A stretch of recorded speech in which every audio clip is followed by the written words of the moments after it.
let's go to our esteemed Honourable Paul Hellyer of Canada. We would give you 20 minutes, sir. Thank you very much, Mr. Chair, and thank you for giving me this opportunity to speak. And thank you, Steve, for the invitation. My name, as I said, was Paul Hellyer. I'm a former Minister of National Defence for Canada. I served in 3 governments during a total of 23.5 years as a Member of Parliament. Although as Minister of National Defence, I had sighting reports of UFOs. I was too busy to be concerned about them at the time because I was trying to unify the Army, Navy and Air Force into a single Canadian Defence Force. And that itself was a kind of battle to the finish. So this was not high on my agenda. But about 10 years ago, I started getting interested due to a young man from Ottawa sending me material on the subject. I told him I was too busy to read it, but he had confidence that someday I would. He sent me a copy of Colonel Corso's book, The Day After Roswell. It took me a while to get around to reading it, but I took it for my summer reading in 2005 and was really impressed with what was contained in it. And what I thought to myself is there are huge issues here, huge issues. And the American people and the people of the world have a right to know what's going on because they're part of it. It's not just an isolated thing. And so after confirming the contents of the book with a retired United States Air Force general, I accepted the invitation of Victor Vigiani, who's over here somewhere, and his cohort, Mike Bird, to speak to a symposium at the University of Toronto. And I said, UFOs are as real as the airplanes flying overhead. That gave me the dubious distinction of being the first person of cabinet rank in the G8 group of countries to say so unequivocally.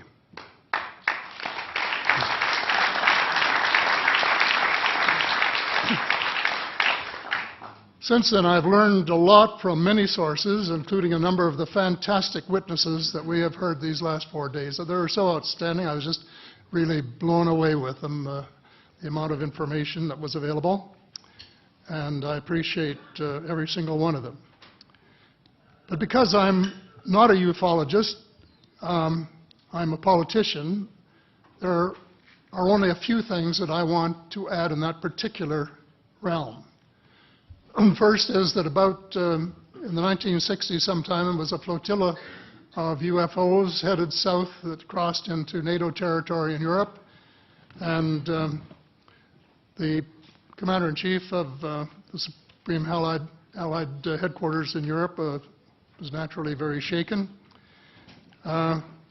Fortunately, or maybe divine providence, before the panic button was pushed, the flotilla turned around and headed back north. Obviously, they had thought maybe they were Russian and they were very concerned about it. Anyway, an investigation was launched into this whole subject, and a document was prepared which concluded that at least 4 species had been visiting Earth for thousands of years. And this is my own view at this stage as well. So, except for that, there are just a couple of things that we've talked about that I'd like to refer to. And one was that we were referring to them as they until this morning when Linda Moulton Howe, I think she was the first one, actually named 3 different species. I have brought my latest book called Light at the End of the Tunnel, A Survival Plan for the Human Species, as an aide-memoire, and I name 5 different species here. I'm aware of more now.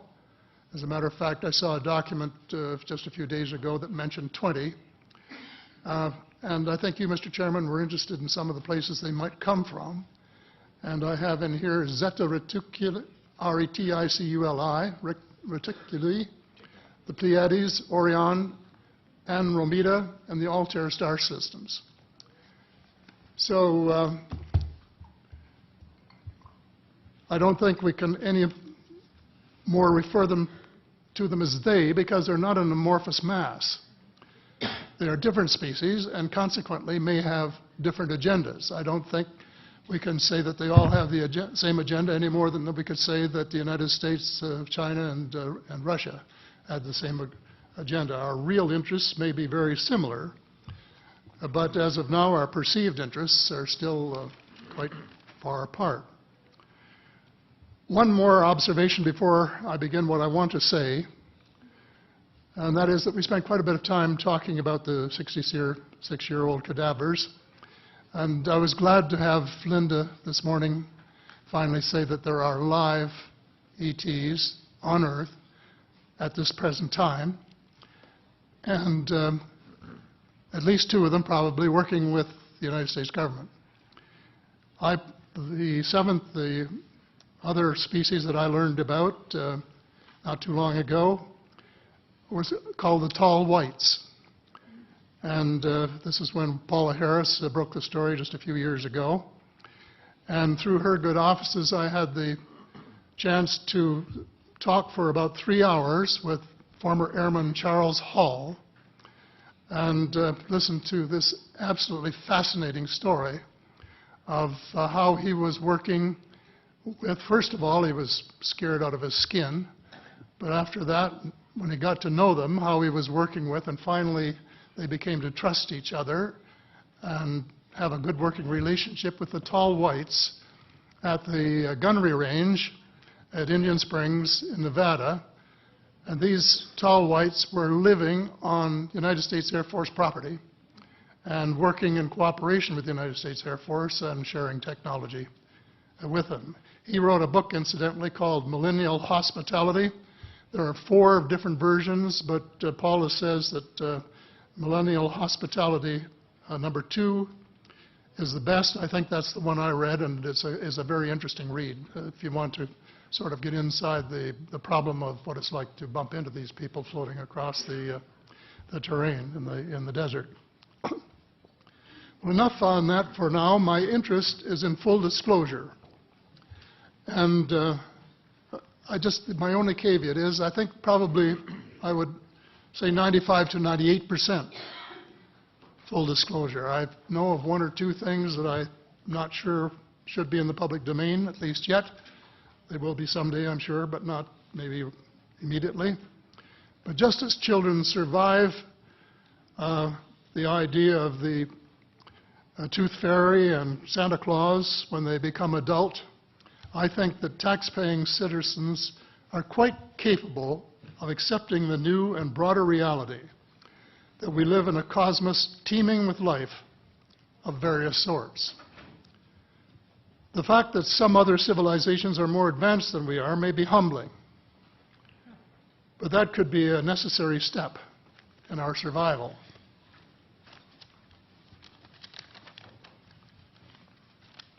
The world is an unholy mess.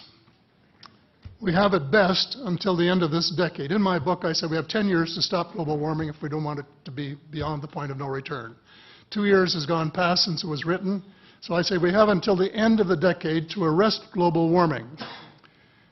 Yet our leaders don't even talk about it very much except in a superficial way. They appear to be more interested in starting wars to control more oil and, in effect, prolong the gravity of the threat. Of course, even if they took the problem seriously, they wouldn't have the finances to finance the transition from oil to the clean economy, to clean energy, because we have an infinitely silly banking and financial system in the Western world.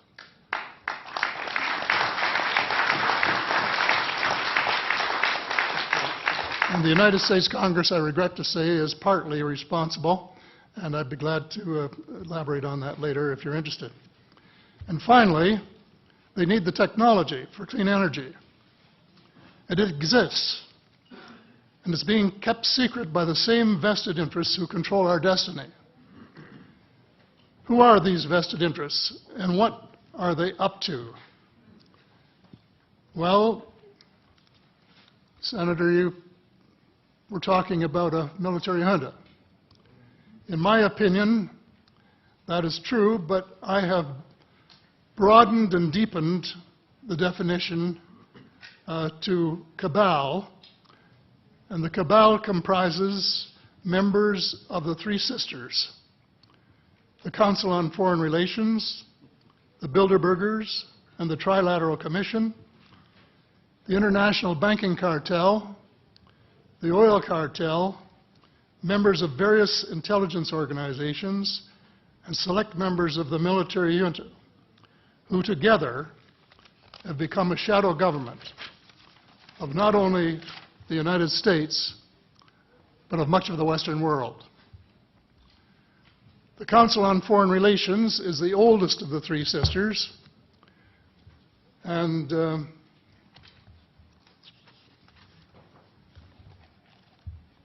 as early as October 1940, years before Germany surrendered to the Allied armies and to vaporize Hitler's vision of empire, the Council's Economic and Financial Group drafted a memorandum outlining a comprehensive policy, quote, to set forth the political, military, territorial, and economic requirements of the United States in its political potential leadership of the non-German world, including the United Kingdom itself, as well as the Western Hemisphere and the Far East. The Council made absolutely no effort to disguise,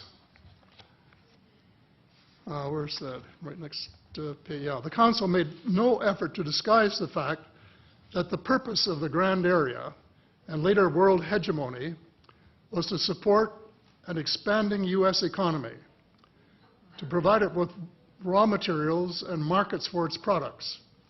This was labeled the national interest, quote unquote. It was equally clear that the national interest was the interest of the ruling elite, whose members comprised the Council. The real interests of the majority of rank-and-file Americans was never a factor in the equation. So,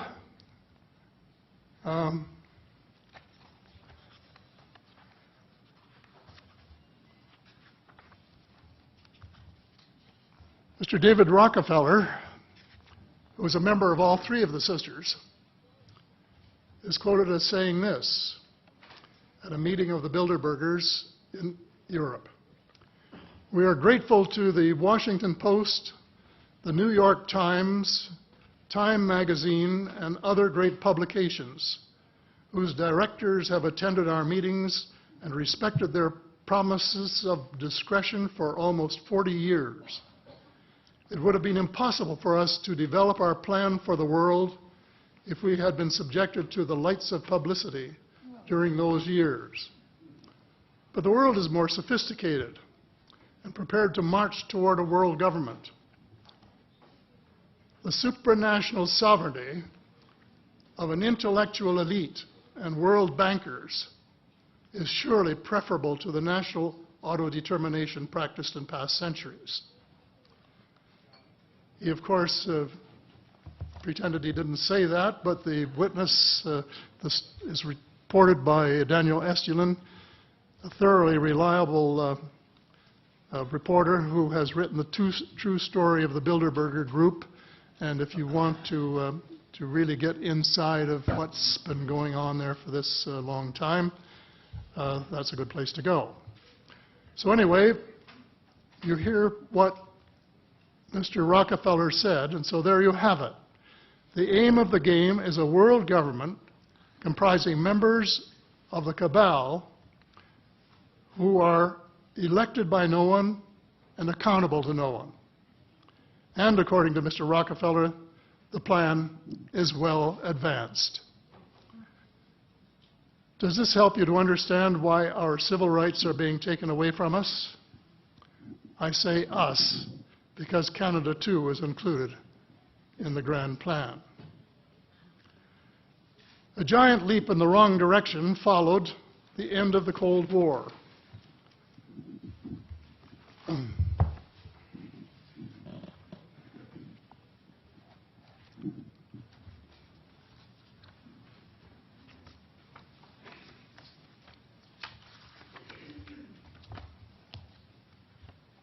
No one could have been happier than I was when the Berlin Wall came down on November the 9th, 1989. The elation on our side of the curtain was near universal, and very significant on the other side as one country after another regained its freedom. Nearly everyone believed that it was the dawn of a new era of peace and prosperity for people everywhere. There was much talk of a peace dividend. The prospects were dazzling in their scope and diversity. It was a unique and God-given opportunity for a new, braver, and fairer world. We blew it. We blew the chance of a lifetime to do good things. A small group of zealots undermined our golden opportunity to pursue peace, not war, and little did we dream that they had a vastly different vision of the new world order. Their plan, which is now commonly known as the Project for a New American Century, included preventive wars in clear violation of international law, regime change wherever and whenever the U.S. desires, and if they can get away with it without excessive casualties, and the establishment of a kind of economic and cultural hegemony with America acting as constabulary, quote unquote. That was their word, globally. This was to be accomplished without authority of the United Nations and without the restraint of existing international treaties. It would involve a military buildup unprecedented in peacetime history and could trigger an arms race, which is precisely the opposite of the peace dividend that the world had rightly looked forward to. The Machiavellian scheme involved secret police, the curtailment of civil liberties in defiance of the U.S. Constitution, and a moribund economy operating way below its potential. Exactly those features for which the Soviet Union was held in contempt. The initial draft of the document was so controversial when it was leaked to the New York Times that it had to be rewritten, but it was not changed very much, just the cosmetics, enough to make it politically acceptable. So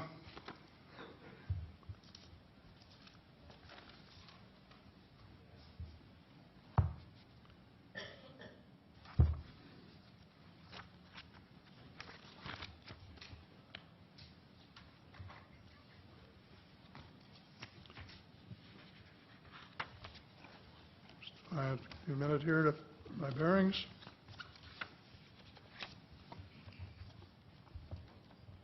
The document said this: well, it may have been easy to persuade President Bush to abandon his stated policy of not getting America more deeply involved in international affairs, but persuading the American people would be more difficult. Sophisticated Americans would question such a giant sea change in policy. The authors of Rebuilding America's Defenses, Strategy, Forces, and Resources for a New Century recognized this difficulty from the outset because their document contained the following sentence: further, I'm quoting, further, the process of transformation, even if it brings revolutionary changes, is likely to be a long one, absent some catastrophic and catalyzing event, like a new Pearl Harbor. Well, it wasn't too long before they got their catastrophic and catalyzing event. Terrorists struck the World Trade Center in New York and the Pentagon in Washington on September the 11th, 2011. And incidentally, they have removed the sentence about Pearl Harbor in the document that you could now get if you went to the internet to find it. Almost the whole world mourned. Canada mourned. The overwhelming majority of Muslims condemned the treacherous attacks. My sympathy for the friends and families of the injured and dead was genuine unwavering to this day. My sympathy for the U.S. government began to grow a bit thin, however, when I heard President Bush cite the reasons for the attack. And I quote, "Why do they hate us?" he asked rhetorically in an address to the Congress. "They hate what they see right here in this chamber, democratically elected government. Their leaders are self-appointed. They hate our freedoms, our freedom of religion, our freedom of speech, our freedom to vote and assemble and disagree with each other." I felt sad when I heard the President's word. I assumed that he believed what he was saying. But if that were true, he was profoundly ignorant of the real thoughts and feelings of people in other parts of the world. If he wanted to hear the truth, he should have listened to Osama bin Laden, who was well informed concerning the origins of the kind of fanatical hatred of the United States which has led to such treachery. This is his version of events. Every Muslim must rise to defend his religion.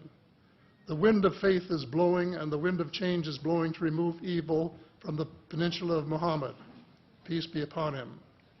As to America, I say to you and its people a few words. I swear to God that America will not live in peace before peace reigns in Palestine and before all the army of infidels depart the land of Muhammad. Peace be upon him. That is clear enough. The dislike of America has nothing to do with democracy versus dictatorship, or wealth, or freedom of religion, or freedom of assembly. It is directly related to American foot-dragging and stick-handling a just settlement of the Palestinian question. Mr. Hellyer, I'd hate to interrupt. Time has expired, but I'm very happy if the panel has no objection to allow another minute or two to finish your statement. How much time do you think you need to finish it? I think probably somewhere between 1 and 5 minutes, most. I think we'll give you 2 minutes to finish your statement, as much as I'd like to grant more. Thank you. Okay. In short, American foreign policy was the root of the conflict. So here we are more than a decade later fighting another war that can't be won. There is no country on earth powerful enough to protect its citizens against fanatical hate, as we learned from the Boston Marathon. And the mere attempt to pursue the impossible pits neighbor against neighbor and the state power structure against everyone. All of the freedoms won by the millions of men and women who fought and died in World War II are being flushed unceremoniously down the drain. The only hope of peace is a negotiated settlement. This will require a paradigm shift in American attitudes. It involves a de facto renunciation of the plan for a new American energy and the adoption of a pledge of cooperation with all humankind to build the kind of world which we are collectively capable of.